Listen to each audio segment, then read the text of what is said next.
Just flexing TV. Let's get ready to rumble! What's going on, everybody? It's your boy J Flex, and we are here with another episode of Just Flexing TV, the solo. Listen, guys, I have a special pod today. Listen, this is very special because I've been holding this for so long, and I can finally tell you guys this story that I've been holding in for so long. But listen, this is what I'm here for. I'm here to share my stories and inspire you to become a better version of yourself. Listen, guys, I don't know if you guys ever heard of Annie Dookhan. Annie Dookhan was a lady that was in charge of a drug laboratory in Massachusetts, right? Now, it was a case that went super viral. There is even a show on Netflix about it. It's called How to Scam a Drug Lab Scandal. All right? So check it out. It's on Netflix. It was a very big case that happened in the state of Massachusetts. There was another lady involved. I will place the name at the bottom. I forgot her name. I believe her name was Nancy. I was one of the victims affected by the Annie Dookhan case. Guys, there were over 36,000 cases dismissed, dropped because of this lady. Now, what does this mean, right? This means that she wasn't only tainting the drugs, she was doing the drugs as well. So they considered tainting the drugs. So over 36,000 people's cases, no questions asked, they were completely dropped, right? The reason why I bring up this case is because I was one of the victims. I was one of the thousands and thousands of people involved in this case. And I think it's a crazy story, right? Because it's haunted me my whole entire life. Yes, I was a felon. I was a child when I was 20. Well, I started when I was 18 to 17 years old. I started selling drugs. All right, so I was a product of my environment. It's all I knew back then. It's something that a lot of us, just growing up in certain environments, it's all we know. You know, it's a kind of forced upon us if you live in certain environments. I'm sure there's a lot of you that understand what I'm saying. Now, I'm not the only one. I have a lot of friends, and I grew up with a lot of people that were involved in this. Like, I got in trouble with my case working for an uncle. So, a guy much older than me, I was working for. I was 21. I was 20 years old at the time. My daughter's mother was pregnant. I couldn't find any job. I kept applying and I kept applying to different jobs. I remember Beverly Hospital in Massachusetts was the last that was like the last test of me just applying for jobs, and no job would hire me. So my uncle at the time gave me a position. He's like, listen, you can just drive for me. You can just drive and drop off everything for me, and I'll pay you $1,500 a week. You get a new rental every 2 weeks. You get a car paid for, gas paid for, cell phone paid for, food paid, everything paid for. I'm 20 years old. What do you expect for me to do? And then my idols, Tony Montana. I've watched Scarface a million times. So like, it's like a mixture of hip hop. Especially back then. Now it's more of like doing drugs. Back then it was more selling drugs, hip hop.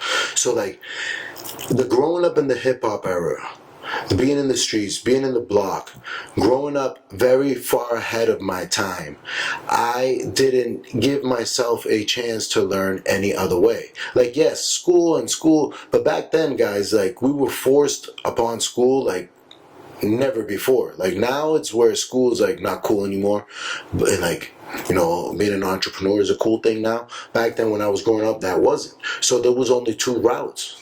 It was either go to school or just straight hustle, or you're not gonna become nothing. You weren't gonna make anything for a living, nothing. So because what, $10 an hour job is not gonna cut it. So growing up in that type of environment, that's all I knew. I mean, Al Capone, Boston George, the movie Blow, Scarface, all those movies came out around that time too. And not only that, being Dominican up north at least, were known for hustling. So like it's pretty much it's as common as every Dominican family has that, at least one immediate family, that one close family that sells drugs, and everybody knows it. But no one says anything because he comes and brings all the alcohol and brings all the food and everybody loves it. They hate what he does, but they just suck it up. That's Dominicans. Most of the Dominicans up north, if you guys know what I'm talking about, that's how we grew up. We weren't much of users, we were more of hustlers. It is what it is. You know, that's how I grew up. But going back to the case, getting caught up as a 20-year-old, was turning 21. I got caught up 2009, March, Friday the 13th, 2009. I got pulled over. You know, I admit it. Like, I took my time as like, I took the wrong meal, but I still ate it anyways. That's how I felt. Like it was just like I knew at that time when I got pulled over, my license was suspended. I didn't even know my license was suspended. There was about 14 cops that just showed up. I was set up or not. Listen, some said I was set up for my own uncle, but it is what it is. Listen, I've forgiven everyone. I don't give a fuck about my past at all. I had just made me who I am, and I'm very proud of everything that I've done and everything that I've accomplished and what I've overcame. I'm just telling you my story so I can show you that anything's possible through my story. Right? God's been there for me every single step of the way, and I see it now. A lot of people don't understand me, and a lot of people don't see it, but I see it. I see God in every single step of my life. So I have plenty of stories to tell you guys. Like, look at this one, for example. I was a kid, 21. I got pulled over, suspended license, got arrested. I was blessed by one of my friends, Victor. I fucking love him to death. I owe him my life. I love you, Vic. His mom put me on to a lawyer, Dominican lawyer, happens to be Dominican, now happens to be a judge. So you guys see where all his relationships came from. When I went to court, he was like, that's your DA? He's like, don't worry, kid. I'm going to try my best. Just enjoy your life while you're free. I'm like, okay, let's fucking rock. God bless this guy, man. Shout out to Caesar. I love you. So Caesar comes back and he tells me, he's like, listen, the best I could do, since you never had a record, you never got arrested, you went to college, you're a father of a newborn, I could get you 2 years, not mandatory. I was like, fuck. I was facing a 5 to 10 for a Class A trafficking charge. I'm like, listen, 5 to 10 or 2. I was like, give me the fucking 2. And the fucking smile and happiness that I had for taking 2 years was like nobody else. Plenty of people told me it was bananas that you act like you're not even in jail. And I'm like, why? If I'm coming out in 2 years, I did something wrong. And back then I knew deep down inside that I was doing something wrong. And I was fed up with it and I didn't want to do it anymore. So I took my time how they gave it to me. So I took the 2 years. I did a year in. I did a year on parole. Mind you, while I was in, I'm like, oh my God, hopefully I get parole. You know, I don't know how this works and blah, blah, blah, blah. Well, guess who was the head of parole board? My lawyer was I was the last client my lawyer had. So then he became the head of parole board. So not that he eased my way into parole, but I also I behaved. You know, I never got in trouble. So I got out on parole. Mind you, I got out in a year, but in the entire year, I did a month and a half of cell time. Whoever's been locked up, they know that there's blocks where there's a bunch of bunks. So I did some time there, and then I went to a minimum security jail where I was more free and I was able to start to do community service and start. Listen, the first day that I went out, in community service with a group of people in a CO next to me, but they fed us real food. That was the greatest day of my life. I'm not even gonna kid. And I fast a lot, and I'm a strong believer in fasting. But let me tell you something. 6 months later, when I had access to go out on community service, and I had a lobster roll. You guys are not going to believe that taste. When you know that you haven't seen society in 6 months and you have that fresh freedom to order anything you want. I'm from Boston, guys. I can order anything I want from this menu. I went straight for the lobster roll. The best tasting lobster roll I've ever had in my life. But crazy, man. I have so many stories. So I took my time, I did my time, I got out. Everyone in jail was like, dude, you don't even act like you're in jail. I'm like, why?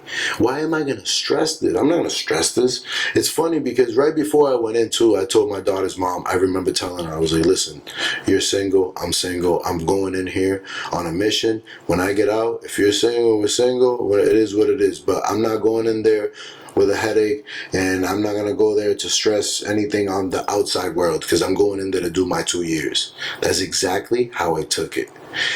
Gracefully, God worked in so many steps of the way.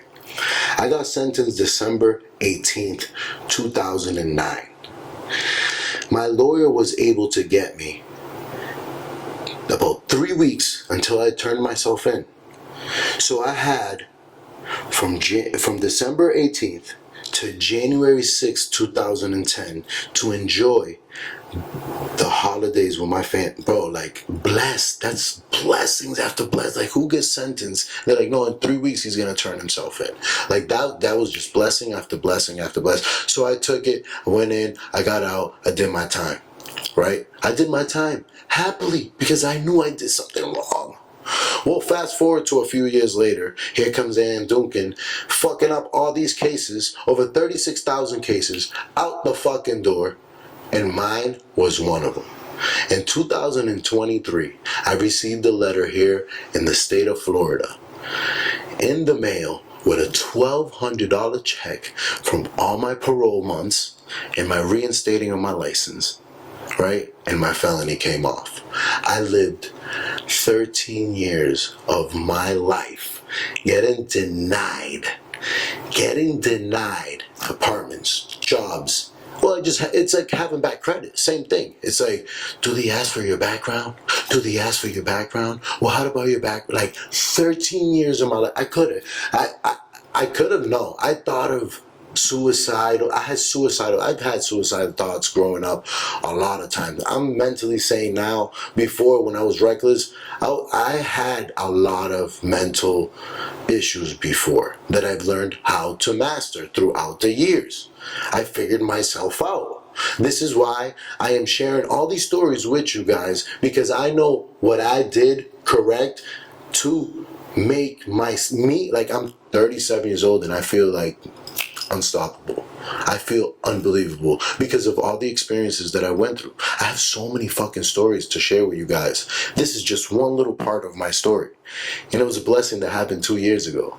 When I received that letter, I was like, dude, there's a God, man. There's a God, bro. That's crazy. I've always wanted guns in my life, in a good way, right? I always promised myself that I would never get a gun illegally. I don't give a fuck. I'm never going to have an illegal gun. And I promised myself to this age, and guess what? I never had an illegal gun. Never. All my friends had guns. Everybody around me strapped and loaded. AKs. Shout out to Mo. Shout out to my few of my boys out there. Yo, I know people that are strapped up. So I'm good when it comes to that. But I've always had a passion for it in a professional way, and I was never able to do it. So now I'm in a battle back and forth with the FBI. Shout out to them. Shout out to, listen, thank you for your service. Seeing if I can get that cleared, which is, it never happened, because it's knocked out. It was a felony that they fucked up on and has to be knocked out gracefully. Thank you so much, God. That's a blessing. So with that story, man, I just felt like I had it inside me that I had to tell you guys. And if there's any of you, like, guys, if there's any of you that this happened to too. If you were a part of this, please DM me, please comment, please. If you know someone, send them this video, because I know there was 36,000 other people involved, and I want to know who it was. Like, I want to meet you. I'd be excited, because this is something that has never happened before, and it's such a fucking blessing. Like, you guys don't understand. So that happened 2 years ago. My transformation of my life, I started living 2 years ago. I quit drinking 2 years ago. I've been faithful to my church 2 years. Faithful to, like, I've always been into God, because God's been with me all these years, bro. Like, I got so many stories to tell you guys. I just had this one that was very powerful inside, and hopefully my words and my experiences could change someone or help someone, because that's my goal here. I felt like I had to say this, because I do have a lot of friends that are involved in the streets, that are hustling, that are doing the wrong things, and they're stuck. Like, don't be stuck no more. Especially if you know me, take advantage. DM me, talk to me. Let me help you build a business online. Let me help you with your credit. It's the credit hustle. Don't forget that. Guys, if any of you are stuck with bad credit, DM me, comment, credit right now. Don't even hesitate. I'll sincerely take care of you. I want everybody to be enlightened when it comes to credit knowledge, because we slacked. We didn't grow up with that, I wish we learned credit and not drugs. You know what I mean? Like, it's so crazy. I would have never touched a fucking drug if I had a parent or someone older like me. If I had a me growing up telling me, like, yo, the credit game, you learn credit, you leverage your credit, you build a business, you invest in whatever business you desire, especially if it's online. Like, dude, there's no science to it. But going back to this was just 2 years ago, and it's such a blessing, and I just felt like, dude, I have to share this so bad. Like, it's in me, and I had to share it. And I hope that this story will inspire and help at least one person. Just please, if you're that person, comment, share it, send it to someone, DM me. Don't be shy. I'm not an asshole. I'm a real person. I will reply to you. So now, guys, if you know that this will help someone or inspire someone or get them off the streets, because I want all the hustlers to follow me. I'm the future hustler. I'm the credit hustler. It's J Flex. Like, subscribe, share, comment, show some love. It's your boy J Flex. Listen, this is Just Flexing TV. Let's get it started. Let's get it rocking. If you need credit repair, comment right now. It's your boy J Flex. Desde cero. Es que yo me lo gané. La cadena en mi cuello brilla como flow sucero. Congelado mucho hielo, porque no voy a llevarme nada mañana si me muero.